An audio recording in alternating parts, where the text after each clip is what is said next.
please subscribe and don't forget to press the bell icon to get notified whenever we upload a new video.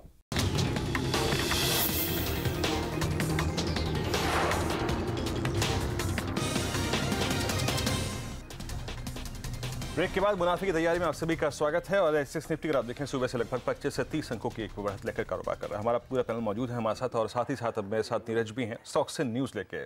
Neeraj good morning. Exactly आज किन किन stocks पर नजर रहेगी? देखिए, पहला स्टॉक रखना चाहिए नज़र IL&FS पे। एक और डिफ़ॉल्ट है और रोज़ इसमें डिफ़ॉल्ट हो रहे हैं, तो इस पर नज़र इसलिए क्योंकि इसका इम्पैक्ट दूसरे पे पड़ेगा, फिर इसको बेल आउट करेंगे, LIC सामने आएगा। इन सब खबरों की वजह से इस स्टॉक को रिजर्व रखना चाहिए, इस पूरे ग्रुप को। रादर कल ITNL ने डिफ़ॉल्ट किया था। इसके अलावा अपोलो हॉस्पिटल में नज़र रखिए क्योंकि इसमें ओपनहाइमर फंड जो है उसने करीब 1044 के भाव पर 1% हिस्सेदारी अपनी बेची है। ये थोड़ा सा एक नज़र रखना चाहिए, क्योंकि फंड बेचते हैं तो स्टॉक में थोड़ा सा दबाव देखने को मिलता है। ओरिएंटल होटल्स पर नज़र रखिए। विशाखापट्टनम में इनका एक होटल है गेटवे, उसको इन्होंने बेच दिया है, तो ये अच्छा है, बोर्ड ने मंजूरी दे दी है। ओरिएंटल बैंक ऑफ कॉमर्स के बॉन्ड की केयर ने रेटिंग घटा दी है और उसको जो है A+ कर दिया है AA से, तो यहाँ पे नज़र रखिए। और हीरो मोटो के शेयर पर नज़र रखिए या दूसरी टू व्हीलर्स पे भी, क्योंकि इन्होंने 900 रुपये प्रति व्हीकल गाड़ियों के दाम बढ़ा दिए। उनका मानना है कि रुपए का प्रेशर और साथ ही कच्चे माल की कीमतों में बढ़ोतरी की वजह से ये प्राइस हाइक लेनी पड़ी है। जी हाँ, तो ये अगर आप देखें स्टॉक्स न्यूज़ थे, हीरो मोटो को आप आखिरी, लेकिन IL&FS प्रकाश अभी भी सुर्खियों में और आई थिंक सुर्खियों में बना भी रहेगा। लेकिन एक LIC चेयरमैन का बयान कुछ थोड़ा सा पुल बैक देने में अगर आप देखें सक्षम रहे स्टॉक्स, लेकिन कोई डिसाइसिव मूव या फिर कोई ब्रेक थ्रू इस संदर्भ में आपको लगता है हाल फिलहाल? आएगा जरूर आएगा। उसका रीज़न है कि सरकार इस चीज़ से काफ़ी वो है, मतलब वाकिफ कि इसको सॉल्व करेंगे तो बाकी जो कंटेजियन का जो डर था उसको आप काफ़ी हद तक हल कर सकेंगे। और if you see IL&FS itself जो कोशिश कर रहा है कि आज राइट्स इशू में सारे लोगों ने पार्टिसिपेट करने, जो सारे शेयर होल्डर्स ने पार्टिसिपेट करने की बात की है। और इसको इतना इंटरेस्ट है क्योंकि जापान में आपको यील्ड 1% में मिलती है, यहाँ पे आप इंफ्रास्ट्रक्चर में इन्वेस्ट करोगे 7-8% भी मिल जाते हैं तो बहुत होता है। सेकेंडली, इनके पास जो नॉन कोर एसेट्स हैं उसकी अगर बिकवाली करते हैं तो भी ये काफ़ी पैसा जुटा सकते हैं, which will meet that 17,000 crores immediate liability है। सो इश्यूज हैं, तकलीफ में गिराया हुआ है, लेकिन ये नहीं है कि ये निकल नहीं सकता या सॉल्व नहीं हो सकता। इस गुत्थी सुलझाई जा सकती है और वो डेफिनेटली होगी। समय लग रहा है कि कौन कितना बर्डन लेगा, कैसे इसको करेंगे, स्ट्रक्चरिंग कैसे होगी, but I think it will definitely happen. It will definitely happen. लेकिन आई थिंक इसका एक दूसरा भी अगर आप देखें कहीं ना कहीं पहलू है, वो NBFC से सीधा जुड़ा हुआ है, उससे बात करूंगा मैं। लेकिन उससे पहले हर्षदा से एक बार फिर से बात करते हैं। कुछ और अगर आप देखें ऐसे स्टॉक्स जहाँ पे हाउस व्यूज आए हैं, हर्षदा? इनफैक्ट एविएशन का आप लोग जिक्र कर रहे थे ब्रेक से पहले। एविएशन में भी जो 5% ATF पे ड्यूटी लगाई गई है, उस पर तो स्पेसिफिक रिपोर्ट है नहीं, लेकिन ऑफ कोर्स ये सेक्टर फोकस में रहेगा। लेकिन HSBC ने स्पेसिफिकली स्पाइस जेट पर एक कॉल दिया है। इन्होंने टारगेट कम किया है, जो पहले 100 का टारगेट था उन्होंने 70 पर लाया है। और वे ये कह रहे हैं कि सेकेंड क्वार्टर एविएशन कंपनियों के लिए बेहद खराब रहने वाला है, तो उसका असर देखने को मिलेगा। और साथ ही जो ATF पर भी अब इंपोर्ट ड्यूटी 5% पहली बार इंट्रोड्यूस की गई है, उसका झटका जरूर लगेगा। दूसरी तरफ एक और स्टॉक आपके रेडार पर रहेगा, यह है एशियन पेंट्स। गोल्डमैन सैक्स ने इसे अपग्रेड किया है। पहले न्यूट्रल की रेटिंग हुआ करती थी, अब जो नई रेटिंग है वो बाय की है। टारगेट भी बढ़ गया है। टारगेट जो नया आया है उस पर गौर करिए, करीब 1550 का टारगेट है, जो पहले 1407 का टारगेट था। गोल्डमैन कहता है कि कैपेक्स कंपनी कर रही है। कॉम्पिटिटिव मार्केट में जब कंपनी अपनी कैपेसिटी बढ़ाती है, ये एक पॉजिटिव साइन रहता है, क्योंकि ये सक्षम रहेगी कि आगे की डिमांड को डील करने के लिए। और साथ ही साथ क्योंकि एशियन पेंट सबसे बड़ा नाम है और सबसे डोमिनेंट पोजीशन में है, नंबर 1 ये पेंट बिजनेस वाला ब्रांड है, तो इनपुट कॉस्ट जब भी बढ़ते हैं ये कंपनी आसान से पास ऑन करती हुई दिखाई देगी, तो इनकी डिमांड पर इतना कुछ खास असर नहीं देखने को मिलेगा बढ़ती हुई इनपुट कॉस्ट का। और ओवरऑल जो हमने देखा है कच्चे तेल में उबाल वाला माहौल बना हुआ है, तो इधर वेज एक तेजी की राय बन रही है एशियन पेंट में। लेकिन आपने जो स्पाइस जेट में बात की ना, हर्षदा, ऑलमोस्ट 30% का प्राइस कट टारगेट, एक सब्सटैंशियल प्राइस कट। और वीरेन, गौर करने वाली बात यह है कि मैं एक्सपेक्ट करी थी कि शायद जेट पर भी एक कट आएगा या फिर इंडिगो पर, उसे इग्नोर किया है, स्पाइस जेट पर फोकस है। कितना कट करेंगे हर्षदा? वहाँ से 280 से अगर आप देखिए 180, और आज नीरज जी ने मेरे ख्याल से 182 का टारगेट दिया है, शॉर्ट कॉल दिया है वहाँ पे। खैर, लेकिन दोनों बातें काफ़ी महत्वपूर्ण हैं। इनफैक्ट देखिए, जेट ने तो अब सैलरी पे डिफॉल्ट करा है ना, सैलरी की पेमेंट्स नहीं आ रही, सैलरी पेमेंट्स नहीं हुई, और देखिए इनका असर जो है ना वो पायलट्स के कहीं ना कहीं दिमागी हालात पे पड़ता ही है। तो फ्लाइट लेनी है नहीं लेनी है वो आप तय करेंगे खुद। लेकिन ये जो प्राइस कट की बात अभी कही नहीं हर्षदा ने, प्रकाश, 30%। और इन सभी एविएशन कंपनियों की जो पूरी कॉस्ट होती है उसका 60% आपका ETF है। तो ऐसे माहौल में मान लीजिए कोई इन्वेस्टर इस वक्त देख रहा है कार्यक्रम, वो क्या करे इस वक्त? देखिए एयरलाइंस स्टॉक्स में तो बहुत बढ़िया ट्रेडिंग बेट्स होती हैं। मैं ये बोल रहा हूँ कि इतना जब क्रूड से कोरिलेशन स्ट्रांग है तो जैसे ही क्रूड नीचे आना शुरू हो जाता है और आपको ये एहसास होता है कि अब ये 82 से थोड़ा सा हल्का होना शुरू हुआ है और रेंज बाउंड रहेगा, नीचे की तरफ रहेगा, तब आप पोजीशन बना लीजिए। So it's always good to play this as a contra bet on the crude side. दूसरा, एक स्पाइस और इंडिगो ने एक चीज की शुरुआत की है, बहुत छोटे मात्रा में अभी है, वो है कि इन्होंने फ्रेट का बिजनेस शुरू किया है इन टर्म्स ऑफ कुरियरिंग पैकेजेस, जो ट्रांसपोर्टिंग पैकेजेस। और ये जो ई कॉमर्स को लेके हमारे यहाँ पे इसका जो लॉजिस्टिक्स का जो बिजनेस शुरू हो रहा है, that will be a very good offset for this. तो आई थिंक स्पाइस जैसे ही आपको क्रूड में लगता है वीकनेस शुरू होने वाली है या ये जो स्ट्रेंथ है ये जा रही है, स्पाइस लेना, ये टारगेट तो रोज चेंज होते रहते हैं, इससे कोई फर्क नहीं। But I think for an investor लेने का मौका आएगा जब क्रूड नीचे होगा। अभी अगर आपके पास है तो एवरेज ना कीजिए, बस इसको होल्ड कीजिए, क्योंकि सिक्लिकल इंडस्ट्री है, वो थोड़ी बहुत ऊपर भी आ सकती है और आपको एक चांस मिलेगा। जेट की इश्यूज अपने अलग हैं, बट स्पाइस और Indigo will probably behave in a similar way. मेरी रात को एक जेट की फ्लाइट थी, वो मिस कर दी मैंने आज। खैर चलिए, मैं बात करता हूँ कुछ इंटरेस्टिंग स्टॉक्स की। देखिए जहाँ पे वाकई देखिए जो कल रिवर्सल आया ना, वो बहुत काबिल तारीफ था और गौर करने लायक है। मैं पहला एक स्टॉक रखूंगा एक्साइड इंडस्ट्रीज का। आप ये देखिए कल 273.60 पे क्लोज हुआ। कल के प्राइस में खूबी क्या थी, जरा प्लीज एक्साइड लिखे आइएगा। कल चला और जबरदस्त तरीके से चला, और उससे एक सेशन पहले यानी अगर आप देखिए मंगलवार को इसने अपने 200 डेमा को छुआ, वहां से पुल बैक लिया और देखिए क्या शार्प और क्या सब्सटेंशियल मूव आया। प्रकाश, इस पे क्या करना चाहिए? मान लीजिए मेरा ट्रेड मेरे ग्रिप में है 4-5 रुपए के फ्रैक्शन से, आप क्या करेंगे इस पर एक्साइड पे? इनफैक्ट प्रकाश गाबा साहब, मुझे एक्साइड तो अच्छा लगता है, बहुत ही अच्छा आप मिले इसमें। अगर डिप्स मिलता है तो खरीदारी मौका है। मुझे इसका टारगेट 285 290 लगता है, लेकिन ये एफएनओ को एक्सपायरी बोल जाना चाहिए और थोड़ा ज्यादा ढूंढना चाहिए। मेरे को लगता है कि यहाँ पर जो बाउंस मिला है ये काफी हद तक बहुत ही अच्छा स्ट्रॉन्ग बॉटम है। एक्साइड की बात हुई, और कुछ स्टॉक्स को देख लीजिए। इनफैक्ट अगर आप देखें इंडियाबुल हाउसिंग फाइनेंस कल लगभग 6.5% बढ़ के ये स्टॉक बंद हुआ, 61 रुपए का इजाफा यहाँ था। कल फार्मा स्पेस में बहुत सारे स्टॉक थे जिन्होंने काफी सब्सटेंशियल मूव दिया। सुबह सुबह क्या वाइब्रेंसी थी फार्मा स्पेस में। ये वागले साहब, इस स्पेस में या फिर इंडियाबुल हाउसिंग फाइनेंस, इनमें से कुछ खास अच्छा लग रहा है आपको आज? इंडियाबुल हाउसिंग फाइनेंस में 950 960 में जो बाय था उसका एक टारगेट तो आ गया है। एक 20 रुपए से ये एक्सटेंड हो सकता है 1020 1018, वो मेरा टारगेट होगा। बट इतना अट्रैक्टिव अभी नहीं है जितना ये 950 960 पे था। फार्मा में स्टॉक स्पेसिफिक मैं जाऊंगा। कल जो मॉर्निंग में जो संकेत थे डॉक्टर रेड्डीज और डीवीज में, वो इंट्राडे के तौर पे तो इतने चले नहीं, बट पैटर्न अभी भी पॉजिटिव है। तो जब भी मोमेंट आएगी मुझे लगता है डीवीज, डॉक्टर रेड्डीज, ये दो स्टॉक्स आउट परफॉर्म करेंगे। कल प्रकाश, इनफैक्ट मिस्टर ये प्रकाश दीवान जी, आपसे पूछूंगा मैं। अब हमारे स्टूडियो में 2 प्रकाश हो गए हैं, तो कितना प्रकाशमान आज हमारा स्टूडियो है आप इसका अंदाजा लगा सकते हैं। टाइटन में कल पुल बैक था, और मैं अगर देखूं, अभी चार्ट पे मैं गया नहीं हूं, लेकिन शायद मेरे ख्याल से 200 डेमासेस ने पुल बैक दिया है। अब आप ये भी देखिए कि जो रीसेंट हाइस थे उससे ऑलमोस्ट ये स्टॉक आपको 15 से 20% नीचे मिल रहा है जी।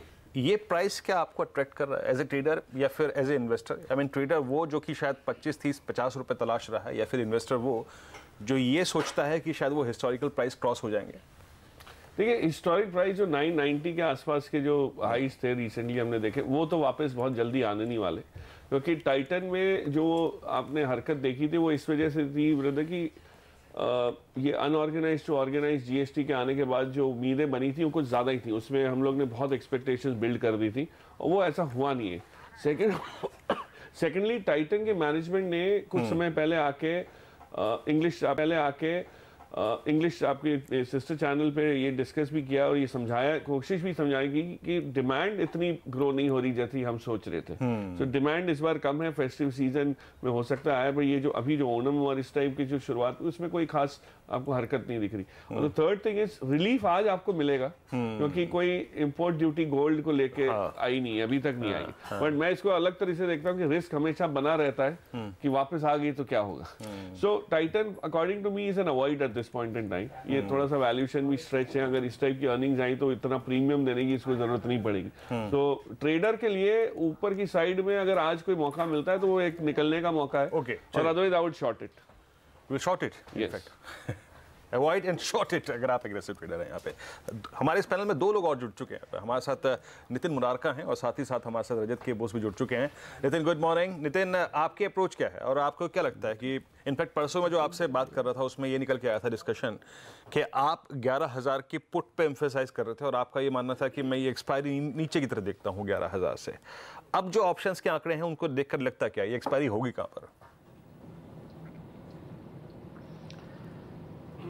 देखिए वीरेंद्र, परसों का जो सिनेरियो था उस समय पुट में काफ़ी उस समय बाइंग हो रही थी और पुट्स में हमें अच्छे प्रॉफिट्स भी मिले।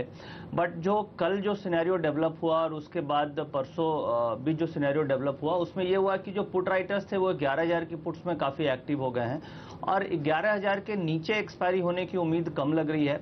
बट साथ साथ ये भी है कि 11,100 की जो कॉल ऑप्शन है वहाँ पे कल कॉल राइटिंग काफ़ी हो रही थी। कल ओपनिंग के बाद करीब 60-65 रुपए के आसपास कॉल ओपन हुई थी। उसके बाद 22 रुपए में 11,100 की कॉल क्लोज हुई है, यानी कॉल राइटर्स उस लेवल पे भी एक्टिव हैं। तो जो हमें एक्सपायरी लग रही है वो 11,100 से लेके 11,000 के बीच में लग रही है। इनफैक्ट हम ये मान के चल रहे हैं कि 11,050 से 11,100 के बीच में एक्सपायरी आनी चाहिए।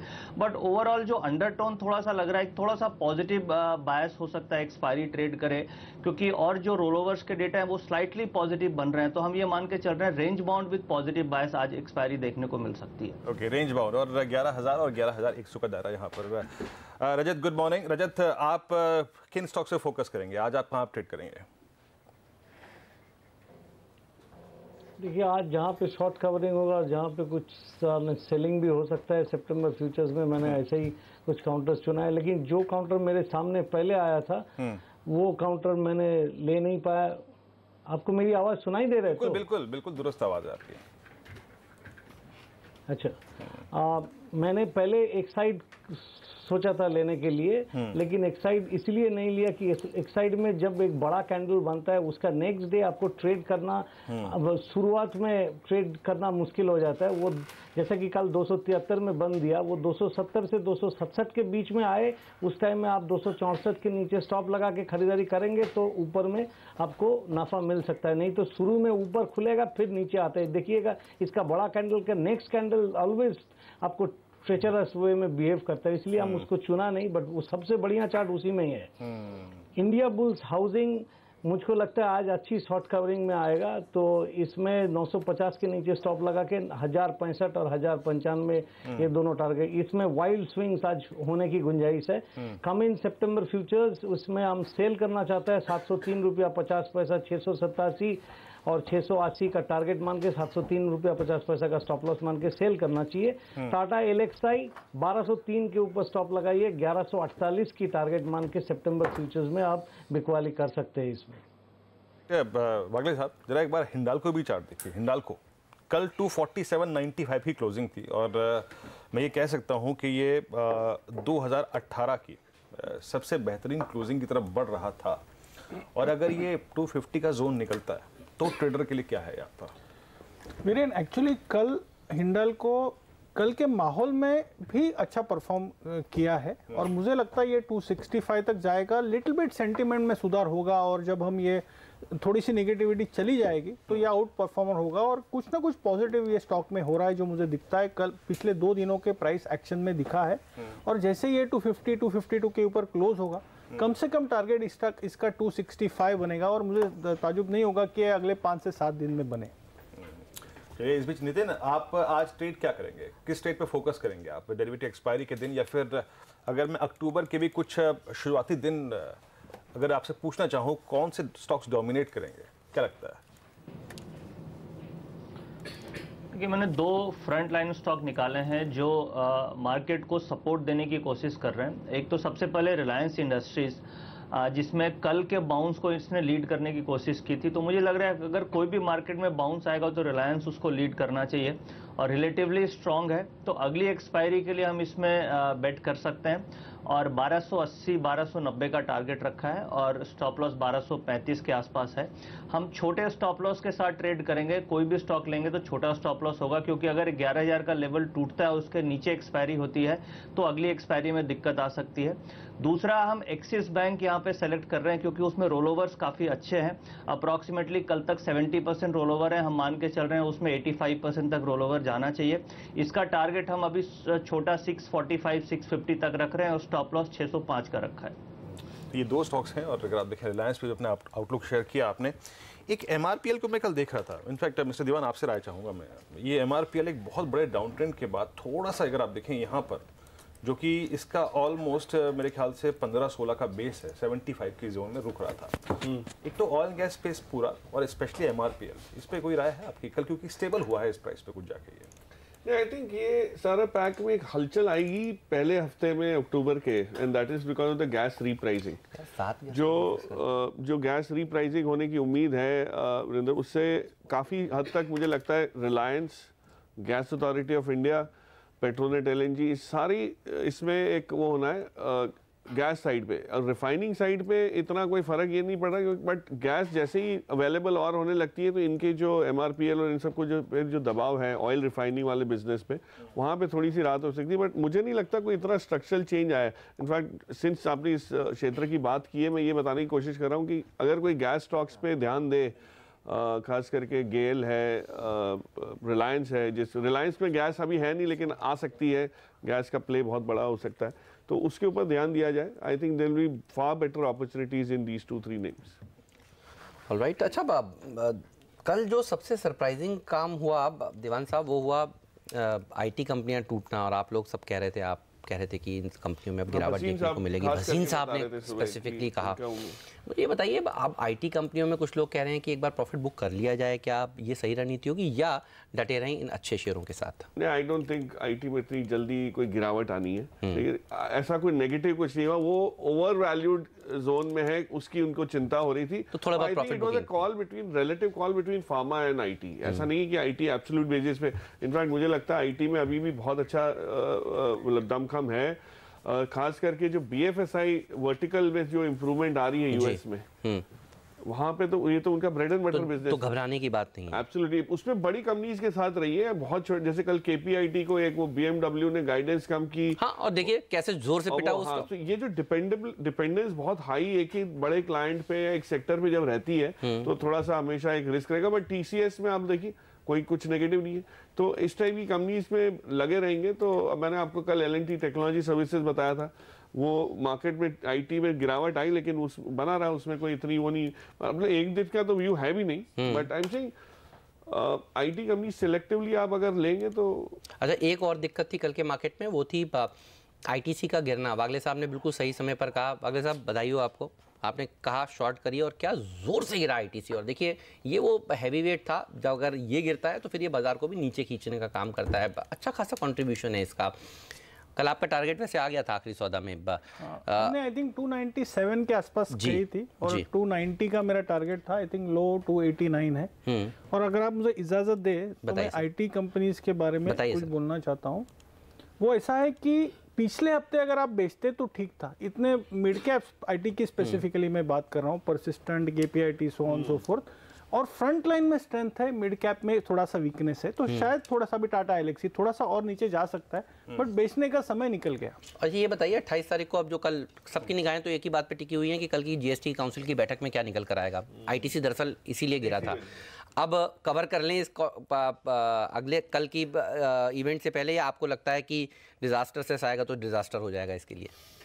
नहीं, एक्सीडेंट हो सकता है उस वजह से हो, बट अदरवाइज भी मैं कल जैसे समझा रहा था, एफएमसीजी के सारे ही शेयर आप कह रहे थे ओवर वैल्यूड है, मतलब बहुत अच्छे शेयर, जैसे एचयूएल भी बहुत अच्छा लगता है, डाबर भी बहुत अच्छा लगता है फंडामेंटली, लेकिन ये वैल्यूएशन 59 का पी, मतलब एचयूएल को मैं किस वजह से दूं, मतलब क्या ग्रोथ है यहाँ पे कि एचयूएल और नेस्ले ने ये भी टिप्पणी करी है कि वो जो मौजूदा क्रूड प्राइसेस है और बाकी अगर आप देखें जो वीट प्राइसेस हैं उसको देखते हुए वो प्राइस हाइक के लिए भी जा रहे हैं, तो एग्जैक्टली क्या इस प्राइस पे जस्टिफाई करेंगे आप? बिल्कुल नहीं, कल हम लोग सुबह जब बात कर रहे थे तो यही था, आप शायद चले गए, उसके बाद ये टॉपिक निकला था कि एफएमसीजी में भी ओवर वैल्यूएशन है। इनफैक्ट एज ए पॉकेट मुझे लगता है जो एनबीएफसी का हाल हुआ है ग्रोथ की चिंताओं को लेके हुआ है, ओवर वैल्यूएशन की चिंताओं को लेके हुआ है। एक अटकलें लग रही है कि एक इंसिडेंट से हुआ है, ऐसा नहीं है। अगर उनको पैसा महंगा मिलता है, कम मिलता है, तो वो ग्रो नहीं कर पाएंगे, इसलिए उनको ये वैल्यूएशन डिजर्व नहीं करते। सेम चीज एफएमसीजी में होनी है कि अगर इनपुट साइड आपकी बढ़ेगी, मिनिमम सपोर्ट प्राइसेस बढ़ रहे हैं, इन सब चीजों की लागत बढ़ जाएगी, how will you be able to get growth, volume growth? अब वॉल्यूम ग्रोथ नहीं आती तो आप 60 का पीक इसलिए लेके बैठे हो। So I think there is a change that is required. और खास करके जो ये बड़े शेयर जो चले हैं HUL, मैं इनको ये नहीं कह रहा लॉन्ग टर्म स्टोरी इनकी खत्म हो गई, बट एक करेक्शन आने का जो एक वेव जो होता है करेक्शन का, वो आना अभी थोड़ा सा इसमें स्वाभाविक लग रहा है। इस बीच थोड़ा फार्मा पे बात करते हैं। हेमंत, कल सुबह हमने फार्मा बायोकॉन पे बात की थी, Divi's lab, doctor Reddy's, Cipla. In fact एक बार सिप्ला के चार्ट को देखिए आप, और सिप्ला ने क्या बेहतरीन प्राइस परफॉर्मेंस दी और एक ऐसे लेवल पे आके टिक गया है जैसे कह सकते हैं आप मेक और ब्रेक। कल काफ़ी सब्सटेंशियल मूव भी था। इनफैक्ट मिस्टर गाबा, आपकी राय क्या होगी? फार्मा स्पेस में बायोकॉन पे भी कल दाव लगा, अच्छा दाव लगा। एक मैं तथ्य शायद बताना भूल गया यहाँ पे। आई थिंक क्लोजिंग के वक्त प्रदीप ने वो बात उठाई थी कि कल बायोकॉन की 820 की अक्टूबर की कॉल का ओपन इंटरेस्ट 18,000% बढ़ा था और ₹5.25 प्रीमियम है उस कॉल का। तो खैर ये हो सकता है कुछ कोई बेच के गया हो बड़ी मात्रा में, लेकिन मैं उस पर आऊँगा दोबारा। लेकिन फार्मा स्पेस में मिस्टर गाबा, आपकी राय क्या है? कौन सा ट्रेड पिक करेंगे? मुझे लगता है अपमूव तो ऑन है सिप्ला में, पॉसिबल है कि 680 भी देखने को मिले, लेकिन ये टिपिकल साइडवेज जोन है विद एन अपवर्ड बायस। तो एक स्टॉप होना चाहिए करीब 660 का, और मेरे ख्याल से एक अपमूव मिल सकता है सिप्ला में 680। ओके, हमारे साथ नितिन मुरारका जी भी हैं। नितिन जी, आपके पिक्स बताइए क्या है आज के लिए? आपको फार्मा में कौन सा शेयर सबसे अच्छा लगता है?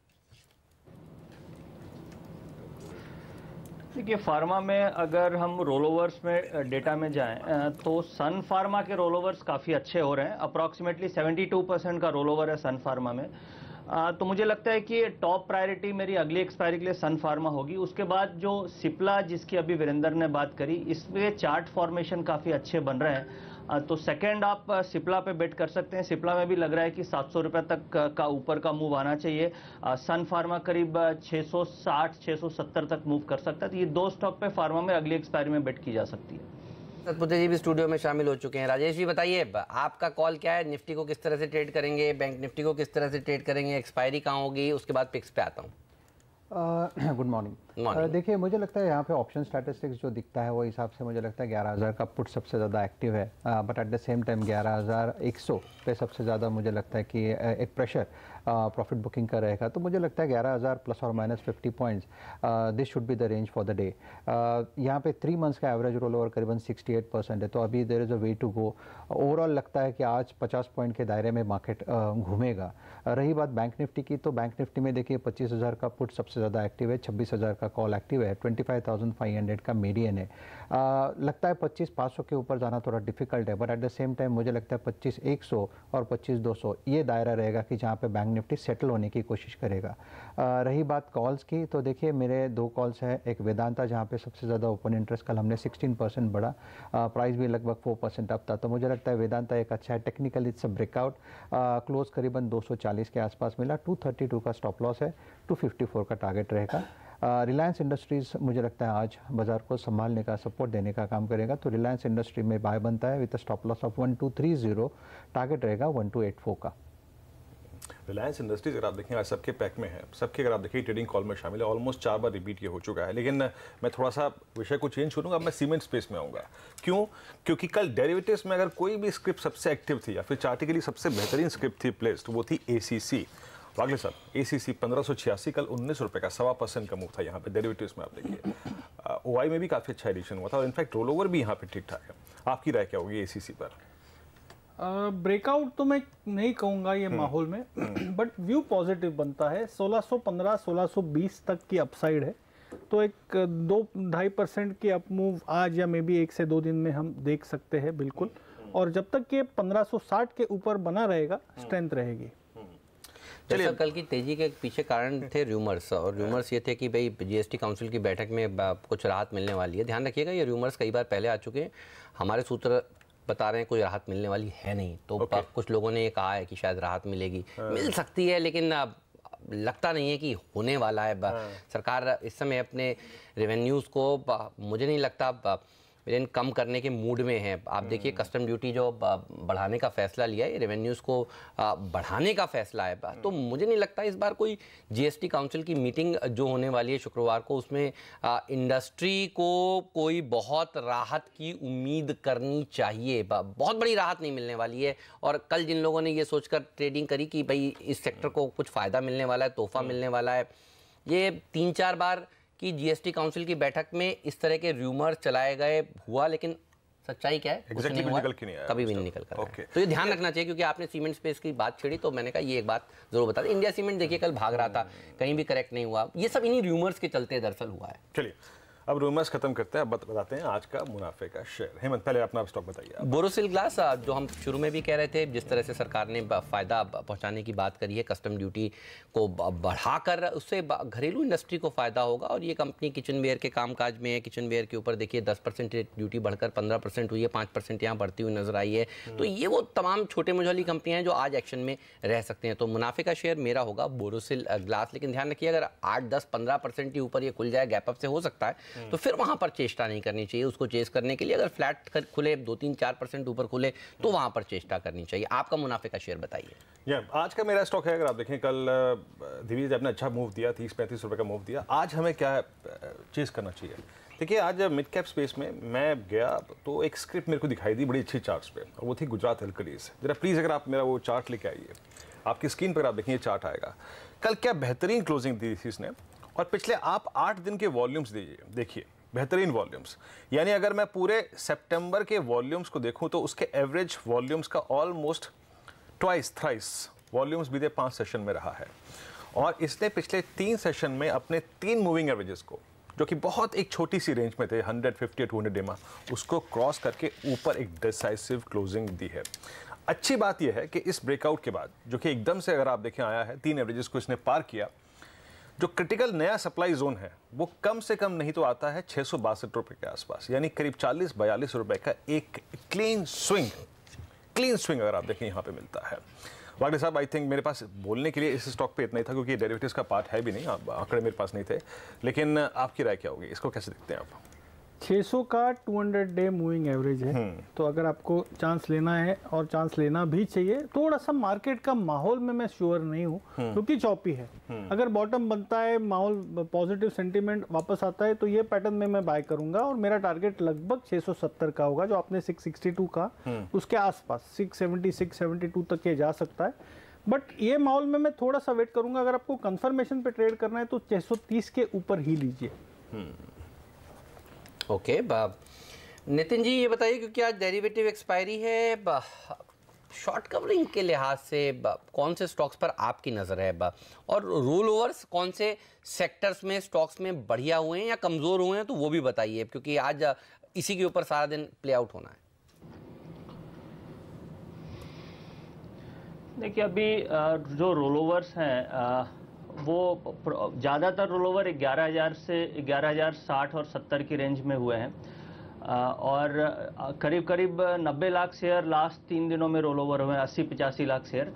तो अब ये इम्पॉर्टेंट है यहाँ से कि निफ्टी 11,000 के नीचे नहीं जाए, क्योंकि अगर उसके ऊपर रहती है तो शॉर्ट कवरिंग आने के काफ़ी चांसेस हैं, और उसके नीचे जाने पे ये जो 90 लाख शेयर 80 लाख शेयर कल तक रोल ओवर्स हुए हैं, उस वहाँ से लॉन्ग लिक्विडेशन आएगा। तो आज हमें ये खासा ध्यान रखना है कि अगर 11,100 के ऊपर क्लोजिंग मिल रही है तो आज के बाद कल और मंडे को एक बाउंस हमें मिल सकता है, और वही अगर 11,000 के नीचे क्लोजिंग मिल जाती है तो फिर प्रॉब्लम आ सकती है, फिर हम 10,800 की तरफ भी फिसल सकते हैं। तो मेजर इंपॉर्टेंट ये होगा। अब अगर रोल ओवर्स में सेक्टर्स में जाएं तो मेटल्स में रोल ओवर्स थोड़े ठीक दिख रहे हैं, फार्मा में रोल ओवर्स अच्छे हैं। तो मुझे लग रहा है कि अगली एक्सपायरी में मेटल और फार्मा ये कुछ हद तक पॉजिटिव दिख सकते हैं। बैंक्स में भी कुछ सेलेक्टेड स्टॉक्स हैं जिसमें शॉर्ट कवरिंग का पार्टिसिपेशन आपको मिल सकता है। उसमें एक एक्सिस बैंक मैंने हाईलाइट किया, दूसरा ICICI बैंक है, वहां पे भी पॉसिबल है कि एक शॉर्ट कवरिंग अगर मिलती है तो वो बैंक निफ्टी को मूव कर सकती है। तो अगली सीरीज ध्यान रखिएगा, अर्निंग सीरीज शुरू हो जाएगी, नतीजों का सिलसिला शुरू हो जाएगा। और जो बात आप कह रहे हैं नितिन जी, वो अगर फंडामेंटली उसमें जोड़ना चाहें तो फिर यही है कि मेटल्स के नंबर्स अच्छे आने की एक्सपेक्टेशंस तो बाजार में है ही, और देखिए पिछले 2-3 क्वार्टर से कितने अच्छे नंबर्स इन्होंने पेश किए। फार्मा सेक्टर आउट परफॉर्म कर सकता है। सर, अर्निंग सीजन वाली सीरीज शुरू होने वाली है, आपका क्या व्यू है अगली सीरीज पर, ये बताइए, क्योंकि आज के बाद तो अब सब यही बात करेंगे। अक्टूबर सीरीज कैसी रहेगी? इतनी कमज़ोर ये सीरीज़ रही है, शुक्र है आज बंद हो रहा है, ये सीरीज़ का अंत हो रहा है। नेक्स्ट सीरीज़ का आउटलुक बताइए आपका क्या है? सो नेक्स्ट सीरीज में दो चीज सेंटर स्टेज रहेंगी। एक आरबीआई पॉलिसी करेक्ट, जिसमें माना जा रहा है ब्याज दरें बढ़ेंगी।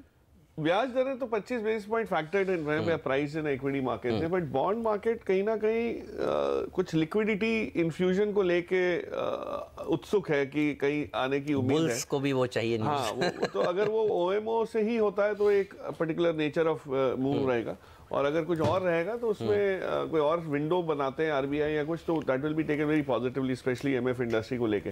But coming back to results, I think जो आज बजाज ऑटो ने भी अनाउंस किया 24 अक्टूबर को रिजल्ट ले आएंगे, टीसीएस की पहले 10 दिन में आ जाएगा नंबर। मुझे लग रहा है कि रिजल्ट्स जो पिछले क्वार्टर में इंप्रूवमेंट दिखा था वो आपको कंटिन्यूड दिखेगा। ठीक है, लेकिन that will give you opportunity in the market के थोड़ा प्रॉफिट बुक करके निकल जाएं, क्योंकि उसके बाद जो क्वार्टर्स हैं वो वीक नंबर्स वाले हैं। ये बेस इफेक्ट, मोमेंटम, इस सब का फायदा आपको नंबर्स में दिखेगा। तो अक्टूबर माइट लुक वेरी नाइस, एक तरह से लेवल अच्छे आपको दिख जाए अगर, तो उसमें प्रॉफिट बुक करके थोड़ा, मुझे I am suddenly turn cautious. मैं नॉर्मली बहुत बुलिश रहता हूँ, ओवरऑल अभी भी स्टॉक्स पे बुलिश हूँ, बट ओवरऑल निफ्टी मूव और मार्केट मूव और ये सब को देखते हुए मुझे लगता है कि 1 अक्टूबर में थोड़ी सी हल्की गिरावट जो है, बाइंग का मौका जो आपको मिलेगा, मैं उसको बाइंग का मौका गिनता हूँ। सही है, लेकिन हेडलाइन नंबर्स थोड़े से वीक होने की वजह से Nifty could be under pressure. Alright, चलिए ये तो हो चुकी है मुनाफे की तैयारी, और वक्त हो गया है अब